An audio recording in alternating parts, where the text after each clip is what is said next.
Well, thank you. First of all, I'd just like to say that I am so honored and so pleased that you all would take the time out of your busy afternoon to allow me the opportunity to speak with you very briefly about a topic that is very dear and invaluable to the longevity and overall health of not just the DeKalb medical community, but the global community at large.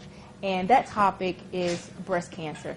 Now, for many years, we focused a lot of attention on breast cancer awareness. We are very well apprised of some of the statistics of over 200,000 women being affected by breast cancer every year. And of those 200,000, about 40,000 succumb to their disease. And I really reflected upon this during the holiday season because I know many of you may have family members that aren't with us or were not able to enjoy the holiday season because they were a victim of breast cancer. Now, I just want to encourage you all so you all will understand that this talk is not that talk. It's not a talk of promoting the doom and gloom and rehashing out the statistics that we're all aware of. This talk is designed more so to empower you through prevention. And so what I want to do is give you a couple of tips entitled The ABCs of Breast Cancer Prevention to empower you all so that we can be victors and not victims in our fight against breast cancer. Does that sound fair? Okay, so you all can stop me at any time during this presentation. Again, welcome, welcome, welcome. Now, the first concept of the ABCs of breast cancer prevention is A, and this A stands for awareness. Now, there are certain levels of awareness. The first level of awareness that I want you all to be cognizant of is just being basically aware of your normal breast anatomy, and this is men and women included. So you may say, well, what aspects of my breast anatomy do I need to be aware of? And that's every aspect. What it means to be aware of your breast is just being aware, not only just being aware, but also being comfortable, consistent, and conscientious when it comes to your own breast anatomy. We're all unique individuals, and our breasts are composed of things that are very similar, but we also have lots of differences. So when it comes to your awareness of your anatomy, just be cognizant of the skin of your breast, what the nipple is like on your breast. Also be aware of what your breasts feel like so that if there are any changes, you can alert your physician immediately. Now, how many of you all have been encouraged to do your monthly breast exams? By a show of hands. So we all have heard of the monthly breast exams. Now, what the data show actually is that most women and men that discover breast masses is not during their monthly breast exam. It's actually during their normal everyday activity. So does this mean that I'm not a proponent of monthly breast exams? No. If you're doing them, I want to encourage you to continue. But my practice is evidence-based, meaning I will never give you any information unless it's based on the evidence. And what the latest evidence show is that most individuals that discover their masses is discovered during normal everyday activity. So what does this mean for you and your breast health? What this means is I want to encourage you all to be proactive. Take your breast awareness to a whole nother level, meaning be globally aware of what your breasts are like every day, not just once a month. For example, if you have let's say a small child or someone that you're caring for, you wouldn't check on that person once a month. You would check on them every day and be always aware of any changes that are going on with that individual. The same is true for your breast. So all I'm encouraging you to do is, based on the data, is to take your breast awareness to a whole nother level because I feel that you deserve to pay more attention to your breast than just once a month. The next topic is what and when to report, because oftentimes we're told, okay, do your monthly breast exams and report any changes. Well, what changes? What is it that we're looking for? So more specifically, some of the things that I mentioned earlier is that you want to pay attention to the skin of your breast, first and foremost. We're all very well aware of breast masses. We all have been heard if there are any lumps or bumps that feel or look suspicious, you report those. So I think we're all on board on that. I think we all have that down. But one area where I think we failed as clinicians is also encouraging ladies to look, and men, to look beyond just the skin changes, beyond the breast masses, but also skin changes. So some skin changes that I'm referring to is any redness of the skin, any thickening of the skin, because some breast cancers are not associated with the breast mass. It's associated with skin changes of the breast, namely inflammatory breast cancer. So inflammatory breast cancer presents such that it may appear as an insect bite, it may appear as a rash, but in actuality, it's breast cancer, but it's localized to the skin. So I want you ladies to be very well aware of skin changes. In brown women, sometimes it may be more challenging to appreciate redness of the skin, so that's why I also want to emphasize any thickening of the skin or dimpling of the skin.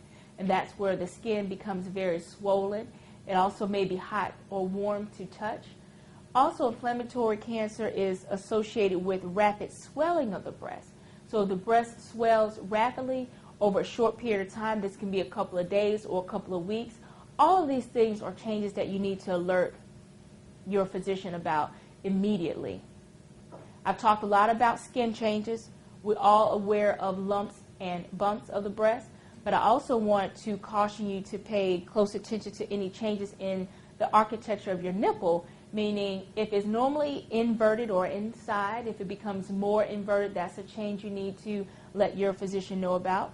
Also, the nipple normally should be erect or out, but if it starts to invert or grow on the inside or point inward, that's a change you need to let your doctor know about. Also, on the topic of nipples, you also want to be aware of any nipple discharge, especially bloody nipple discharge. There are some forms of nipple discharge that's normal, that can be clear, or if you're lactating or breastfeeding, it may be a white discharge. And even in women that aren't lactating, they may experience a white discharge. But particularly any bloody nipple discharge or red discharge should certainly be reported. And so the last part on the slide is, when should you report these changes? These changes should be reported immediately. This may seem obvious to many of you all in this room, and I want to applaud you for being so proactive with your health and sitting in on this talk. But a lot of young ladies and men don't go to their doctor unless there's a problem. Or they may say, well, I have an annual visit, so I'll wait till my annual visit to report this problem. Or I'll wait until I go get my blood pressure checked to report this problem, which may be in a couple of weeks or a couple of months. I want to encourage you all, if you have any of the changes that I mentioned, to report those immediately to your physician, not waiting until your next appointment. Because with breast cancer, it can be a time-sensitive matter. The next aspect of awareness is being aware of your family history. We're all well aware of the impact of having a history of breast cancer in individual families. But if you don't take anything away from this talk, please be mindful that just because you don't have a family history of breast cancer does not exempt you from being at risk, and this is men and women included.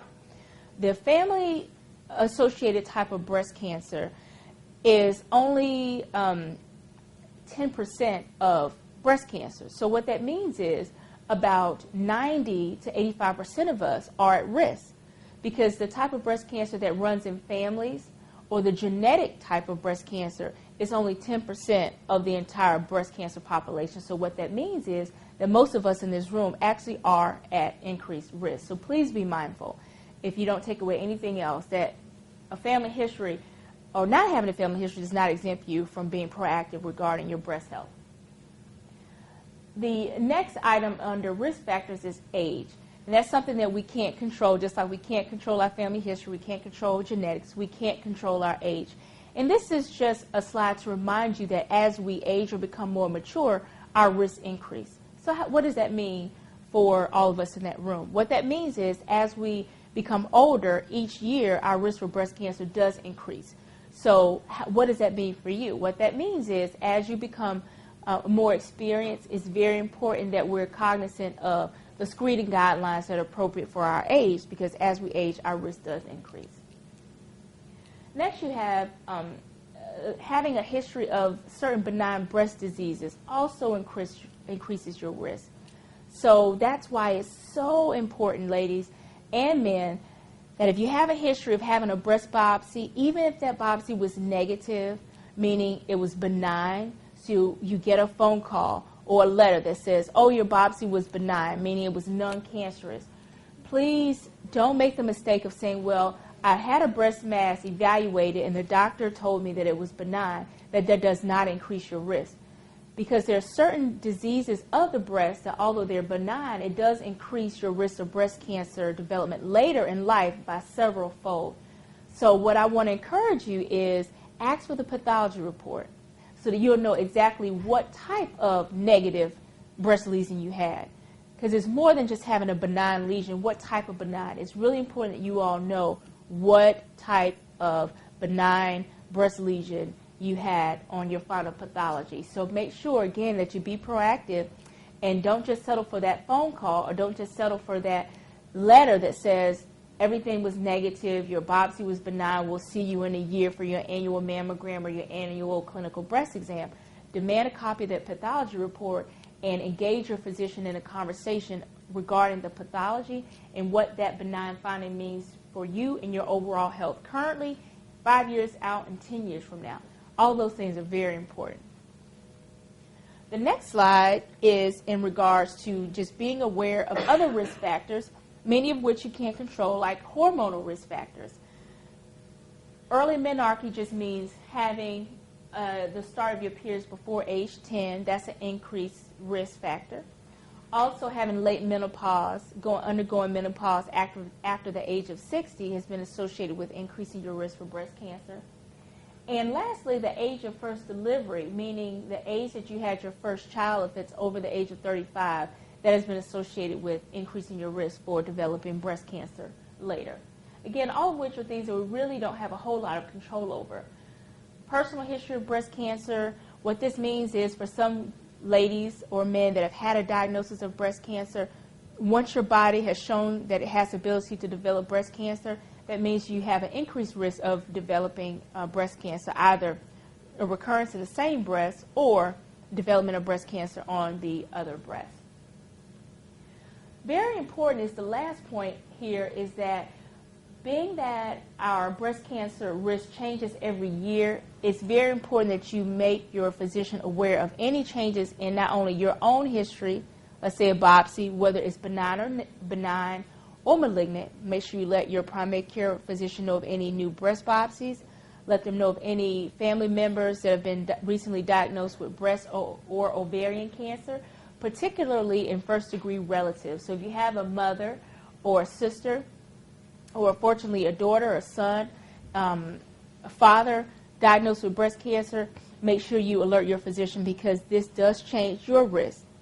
And it's very important that the physician will update this in your chart when he or she updates your history. So make sure you communicate any changes in your family history and also any changes in any new biopsy reports that you may have had since your last visit to the physician. Now, we've talked a lot about things that you can't change, but one of the things that I really want to take some time on is just being aware of the screening guidelines, and this is my last point on my slides for awareness. In the news lately, you may have heard some discussion about some breast cancer screening guidelines that may have had some changes in terms of modifying when women should have their screening mammograms done. Well, let me just say that the National Cancer Institute still recommends that all women get screened starting at age 40.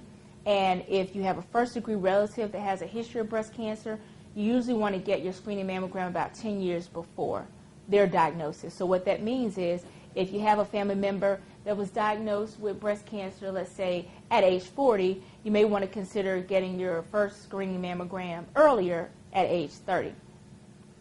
This new study that was out was a federally funded study, and it was the U.S. task force, U.S. preventative task force regarding cancer screening guidelines. And what they did was they tried to look at how screening mammogram has changed our mortality since 2002. What that simply means is they looked at a computer model based on about 7 years of computer-based data to see whether or not screening mammograms were helpful in terms of reducing the number of women that died from breast cancer. And there's still more research that needs to be done before the screening guidelines are changed. So as of now, we're still relying on 25 years of data that we have, and this recommendation is through the National Cancer Institute. So we're still recommending to all of our patients to do your screening starting at age 40. So that has not changed. So I want to clear that up. If there are any questions regarding that, I can further address those at the end of the talk, just so we can all be clear on that. In addition to starting your annual screening mammograms at age 40, for women that are age 20 to 39, what we're recommending is having a clinical breast exam every 3 years. And if you're over 40, having a clinical breast exam done once a year.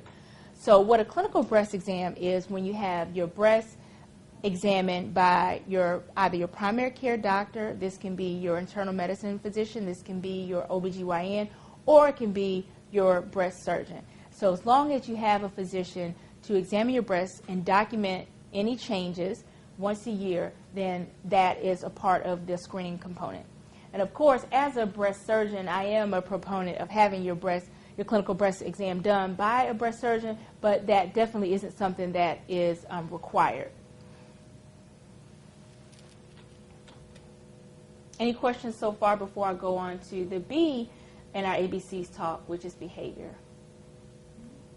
What she asked was, a first-degree relative, is that someone that you would consider like a mother instead of a grandmother? And my answer to that is yes. So a first-degree relative would be, for example, a mother, daughter, sister, father, brother.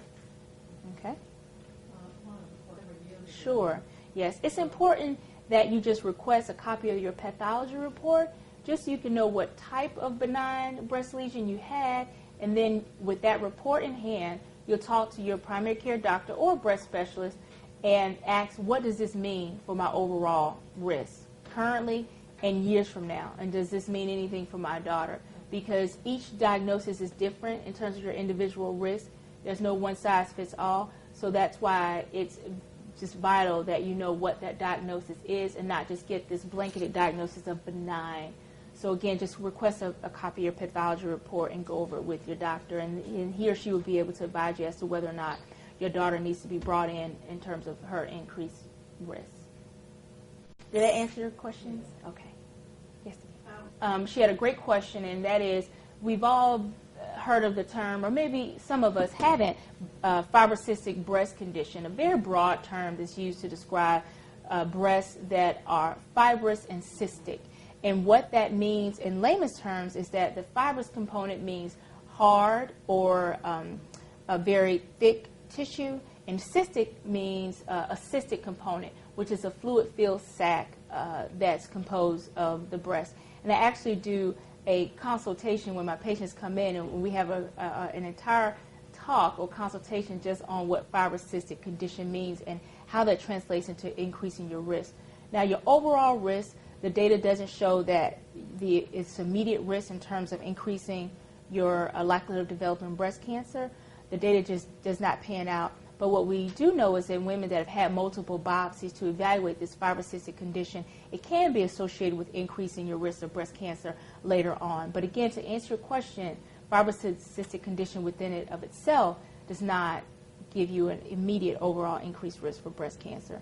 But it's certainly something that needs to be explored in terms of having multiple biopsies, or if there are any changes associated with your fibrocystic condition. For example, if it's associated with calcifications, or if it's associated with any changes on your mammogram from one mammogram to the next. Those are things that need to be further investigated. That can be in terms of an MRI. That can be in terms of additional imaging, like an ultrasound or even biopsies. So again, just make sure you talk to your clinician about your fibrocystic condition and how that relates to your overall breast health. But immediate, no. Okay, was that helpful? Very. Okay. Okay, sounds good. All right, so we're going to move on to the B component of our ABC's talk, which is behavior. Now, this next phase of the talk is very important because in the former phase, I talked a lot about things that we really don't have a lot of control over in terms of being aware of our risk factors, our age, genetics, family history, hormonal factors. But this next component is very empowering because it's the B in the ABC's talk is for behavior. It's things that we can do directly to impact our chances of developing breast cancer. So the behavior is in terms of our lifestyle choices. And although this is very empowering, it can also be the most challenging to institute, which is changing the way that we do things. So the first thing in B is the diet. What data has shown is that our diet plays a huge part in the risk of developing not just breast cancer, but cancers in general. So most specifically for breast cancer, what the data show is that diets that are high in red meat, particularly those in high saturated fat, has been shown to increase our risk of developing breast cancer. What we're encouraging is for patients to eat 5 or more fresh fruits and vegetables every day. That old adage that we've heard since kindergarten, an apple a day keeps the doctor away, there may be some truth to that, certainly, because there are certain antioxidants that we can only get in fresh fruits and vegetables that have been shown to help reduce our risk of developing breast cancer. So again, our diet is very important, and it's something that we can change and do something about. The next thing in terms of our diet is sugars, or just getting rid of the sweet tooth. And I know I'm guilty as charged as well. This can be a very challenging area, which is to reduce our intake of not only sweetened foods, but processed foods. So you may say, well, what are processed foods? Have you all heard of processed foods by show of hands? Okay. Well, again, that's a very broad term that's very difficult to define. But let me just simplify it for you by saying processed foods are any foods where you turn over the package and there's more than 5 ingredients listed. Most of the other 30 ingredients are additives, preservatives, coloring, etc., all of which are things that we really don't need in terms of those things are things that can increase our risk of breast cancer because they're additives that can cause problems in terms of increasing our risk for breast cancer. So in order to have a well-balanced diet and a diet that's low in processed grains and sugars, it's important that you're aware of the packaging and the ingredients on the back. Even if you can't pronounce it or spell it or even know what it is, that's a key that it's probably something that you don't need. So try to lean your diet towards foods that have 5 or less ingredients. Many of these foods you'll find at places like Whole Foods or organic foods or organically grown products because they're using less additives and preservatives. The next thing is our alcohol intake. Now, what the data has shown is that in patients that consume more than 5 alcoholic beverages a day, that has been known to increase the risk of developing breast cancer later. The next B in behavior beyond diet is even a more challenging subject, and that is in terms of our weight. What we find is that we have got to maintain a healthy weight. And what that means is that baby fat is no longer acceptable, ladies and gentlemen. We've got to work on reducing our weight. What is a healthy weight? Every woman or man, we don't recommend you be a size 2 to be considered a healthy weight. Everyone has their own individual healthy weight, and that's contingent upon your BMI or your body mass index. So by definition, a healthy BMI or healthy body mass index is a body mass index that is less than 25. Anything over than 25 has been known to increase your risk of developing breast cancer. So what can you do? Exercise. There was a great study that came out of the University of Pennsylvania not too long ago that showed that women that engaged in at least 45 minutes of exercise a day reduced their risk of breast cancer by up to 20%. And some duplicated studies show that there was a reduction up to 40%. But this study in particular shows that a 20% reduction in lifetime is pretty significant. And I think it's very encouraging that this is something that we actually can change, and that is just taking 45 minutes a day to exercise. Now, I have better news, okay? The better news is you don't have to do all 45 minutes at one time to get the benefit. I was very happy to read that. So what that simply means is you can break up the 45 minutes in 10-minute intervals. So you can do it 4 times a day. And this is not something that involves preparing for the Peachtree Road Race. This can be something as simple as taking the stairs instead of the elevator, or using 5-pound weights while you're watching TV or at the computer to put those 5-pound weights on your ankles, or you can do 5-pound lifts. And this can be while you're watching TV, at the computer. So it's something that you can be proactive throughout your day. This can be during the day while you're at work, or even in the afternoons when you're lying in bed at night. So I just want to encourage you all to engage in exercise. And I think this is definitely something that we all can do, because it doesn't have to be something that's vigorous, but if it's worth potentially reducing your overall risk by up to 20%, and in some studies 40%, I think it's certainly worth the effort. Don't you? Yes. Okay. All right. Any questions so far about the exercise component? All right. So we're moving right along. Much of what I discussed earlier was in regards to women that had not had a diagnosis of breast cancer.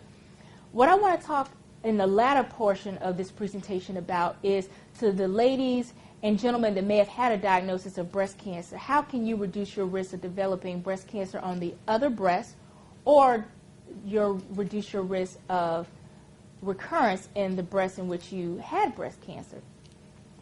Right now in 2010, we have a wonderful way of treating patients that do have a diagnosis of breast cancer, and that is, it's no one size fits all.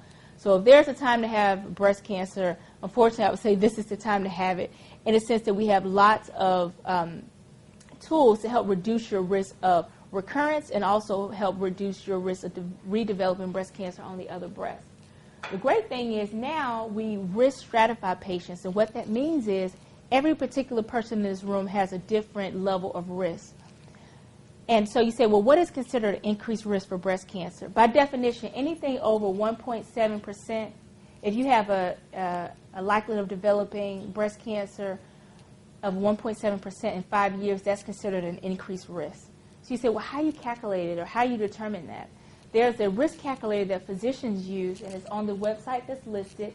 And although this calculator is used for physicians, I really want to encourage you all to just jot that website down and just take a look at it and just do your own risk assessment. It's just very few questions, maybe 5 questions that they ask, and it gives you a baseline idea of what your risk may be in 5 years. Now, this is no magic calculator that will give you an absolute risk. Again, there are many factors that play into the development of breast cancer, but it certainly is a useful tool to start out with, to take to your doctor and bring it to their attention in terms of assessing what your risk is.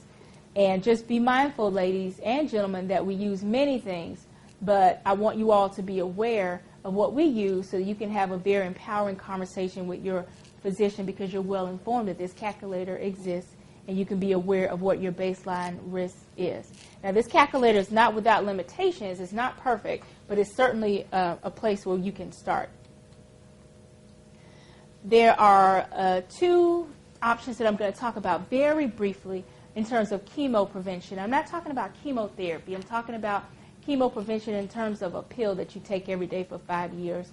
There are 2 drugs that I want you to be aware of that I'll talk about very briefly, namely Tamoxifen and Raloxifene, both of which have been known to help reduce your risk of developing breast cancer. The first option, Tamoxifen, it can be used in women that have undergone menopause and in women that have not undergone menopause. That's important because the other option, Raloxifene, has only been studied in women that have undergone menopause. So what that means is Raloxifene is reserved for women that have undergone menopause, whereas Tamoxifen can be used in younger women that may have not undergone menopause or may have been affected by breast cancer, or may be at increased risk, meaning not a diagnosis of breast cancer, but have a risk of 1.7% or greater of developing breast cancer within 5 years. So Tamoxifen, like I mentioned before, it's in women aged 35 or over that have not undergone menopause. But what we found is that Tamoxifen has been known to reduce the incidence of not only recurrent breast cancer, but also it reduces breast cancer in the opposite breast by almost 50%. So it's 42% reduction in recurrence and 47% reduction in the development of breast cancer in the opposite breast. So I think that's pretty significant benefit that you can get by just taking a pill every day by mouth for 5 years.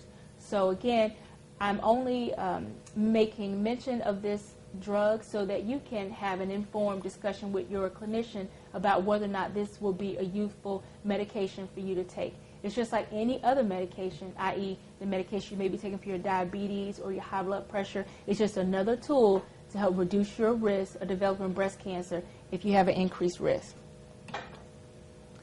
The next drug is Raloxifene. And the difference is, in this drug, it's reserved for women that have undergone menopause. Now, it also has a reduction of almost 50% reduction in your risk of developing breast cancer. The only difference is with Raloxifene, it's also FDA approved to treat osteoporosis. So its benefits are twofold. So in more mature ladies, it's beneficial in terms of helping with osteoporosis and helping in reducing the risk of developing breast cancer. But also be mindful that every drug is with its risks and benefits. So make sure you have a discussion with your primary care doctor about the risks associated with taking either Raloxifene or Tamoxifen. Also, a medical oncologist can do a more detailed description of any risks and benefits involved in taking this particular medication. But I want to emphasize that this is a means to empower you. It's not a means to encourage or advocate one medication over the other, but I really want you all to just to be aware of what's out there so you can have an informed discussion with your clinician about the options to help reduce your risk of developing breast cancer. Any questions so far? Yes. Correct, but women that have an increased risk of breast cancer.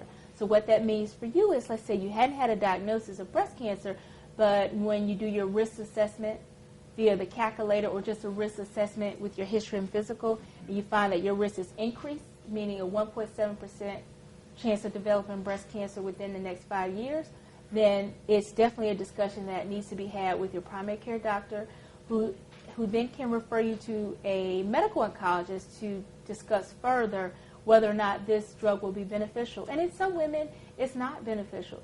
But in younger women where they have a long lifetime ahead of them, it's potentially very beneficial because remember, as your age increases, your risk of developing breast cancer increases. So you definitely want to talk to your doctor about whether or not this is something that will benefit you. And in some women, it doesn't benefit. So you're like, well, why will it benefit some and not others? Reason being is you want to take any medication where the benefits outweigh the risk. And in some women, they have multiple medical problems, or they may be at an advanced age where their chances of dying from breast cancer are very low as comparison to maybe dying from other causes. They may have complications from heart disease, diabetes, high blood pressure, obesity, and those things may be more likely to cause them to die than breast cancer in the immediate future. So again, it's no one size fits all, but it's certainly a conversation that's worth having. So I'm just glad to share the information with you so you can just be aware that these two drugs exist. Was there another question? Yes, ma'am. Yes, that's a great question. What she asked was 1.7% seems plenty small on any scale. So why is that considered an increased risk? Well, that 1.7% is stratified over a 5-year period. So let's say your average risk is less than 1%. So to have a 1.7% increased risk over 5 years, to a lot of women, that's very significant because what that translates is that can increase your risk of developing breast cancer by 1, 2, 3, or 4-fold as compared to the general population. So it's not an absolute number, it's a relative risk, meaning compared to other women, it's still an increased risk. So 1.7 as compared to 0 is pretty high in 5 years. So you have to look at the risk as a relative risk. How do your risk compare to an average risk woman that may not have an increased risk of developing breast cancer within 5 years? Does that make sense? Well, here in Atlanta, what is the risk? I mean, isn't it pretty prevalent? Well, the 1.7 increased risk is our national stratified risk. It's not a risk that is stratified by a location in terms of the city or region. But the SEER data, which is SEER, they do stratify your risk based on location. And it's like a surveillance and epidemiology report. And what they do is it's a database that compiles all of the breast cancer cases, and they stratify it by many things, location, city, lots of different demographics, including age. And so that is that SEER data is something that will stratify the risk if you're interested in knowing what your risk is by living in Atlanta. Yeah. Okay. And I get the website link. Yes, but what you can do is just write down SEER, that's SEER in all capital letters, and that's just a surveillance and epidemiology database that stratifies your risk based on different demographics. So it doesn't necessarily give you your risk, but what it does do is just compiles all the demographics of women that have developed breast cancer. This can be by location, age, the type of breast cancer that the individual has, whether they have other multiple medical problems associated with their breast cancer as well. So that may be something that you want to check out. Okay, you're welcome. Well, I'm going to wrap up here and just want to go ahead and conclude by saying I want to again applaud all of you for being here tonight, because I wish more patients would be like you. If they were, I think our breast cancer risk would be even more so reduced. But what I want to encourage you all is to educate your neighbors, your sisters, your husbands, your uncles, your aunts about the information that you learned tonight, so that we can, if we can teach it, I think we can treat it and we can beat it. So it's so important that you take this information and disseminate it, not just keep it to yourself, but share it with the young ladies and men in your life that are important. So I can just, in summary, just remember the ABCs of your breast cancer prevention, and just remember that there's no one magic bullet. We can't absolutely eliminate our risk, but we can do many things to help reduce that risk. And just remember that the A is for awareness, and just to be educated on your own breast anatomy. If you don't take anything away from the anatomy portion, just be aware that you need to take your breast awareness to another level and do a global awareness and not just a monthly breast exam. Another thing I want you all to be aware of is your risk factors. Namely, if you can remember that just because you don't have a family history of breast cancer, that does not exempt you from being at risk for breast cancer. So that's one of the things I want you all to take away in regards to being aware of the risk factors. Lastly, be aware of the current NCI or National Cancer Institute guidelines. We are still recommending that women start their screening mammograms at the age of 40.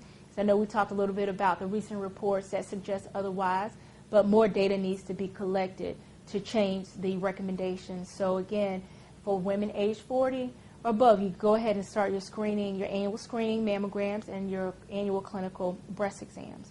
And if you're younger than age 40, between the ages of 20 and 39, we're encouraging clinical breast exams every 3 years.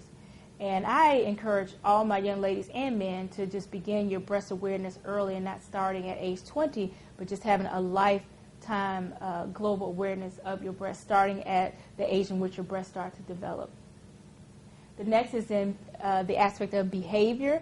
A lot of what we talked about early on was in regards to many things that we cannot change in terms of reducing our risk, but our behavior is certainly something that can empower us to make some changes. So we talked about diet and the importance of exercise, the importance of reducing our alcohol intake and reducing our intake of sweetened and processed foods. One of the most difficult aspects of this talk, I think. And lastly, chemo prevention, and just knowing that that is a very critical component to reducing our risk of breast cancer. And it's by no means to advocate one drug over the other, but I just want you all to be aware and be educated on what's out there so you can have a educated discussion with your clinician about whether or not this will be helpful in preventing breast cancer for you in the future, or if you currently have breast cancer, helping to reduce the risk of recurrence in the opposite breast. So in conclusion, just remember that there is no one magic bullet, but just know that you can be empowered so that you can be victors and not victims in our fight to get rid of breast cancer. So just remember the fundamental components of awareness, behavior, and chemo prevention in our fight to stop breast cancer. And I thank you so much for your attention. And are there any questions? I'll entertain them now. That's Miss Taylor. She's 3 weeks old tomorrow. So I just had her 3 weeks ago.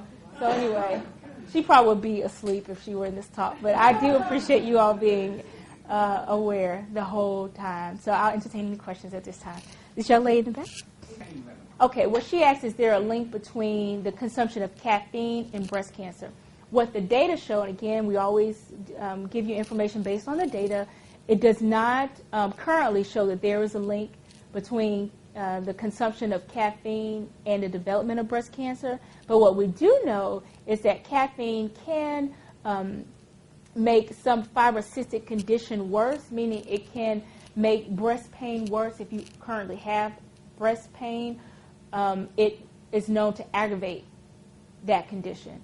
So what that means is in women that have problems in terms of having breast pain, we call it mastalgia or mastitis, which is inflammation of the breast, or fibrocystic breast, where they have a lot of scar tissue and a lot of cysts that are painful periodically throughout the month. The consumption of caffeinated beverages has been known to aggravate those. Mm-hmm. You're welcome. Yes. That's a very significant question. What this young lady asks is, do I advocate the use of herbals or alternative medication in replacement or in addition to traditional medication? And my answer to that is, I'm a huge proponent of what I call complementary medicine. And so I never try to label it alternative medicine because it somehow suggests a negative connotation, as if the alternative medicine is an alternative or something that we shouldn't be looking at, or something that is independent of what we call traditional medicine. In my practice, I'm a proponent of complementary medicine, and what that means is you can use different supplements in complement with what you're doing in terms of traditional medication and treatment.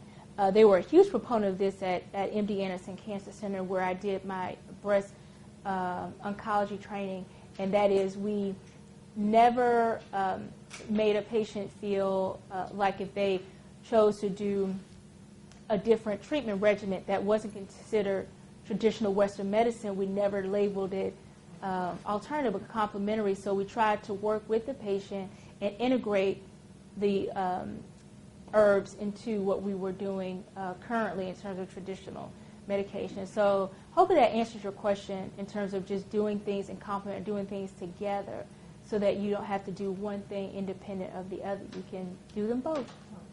Yeah. You all have asked a lot of great questions.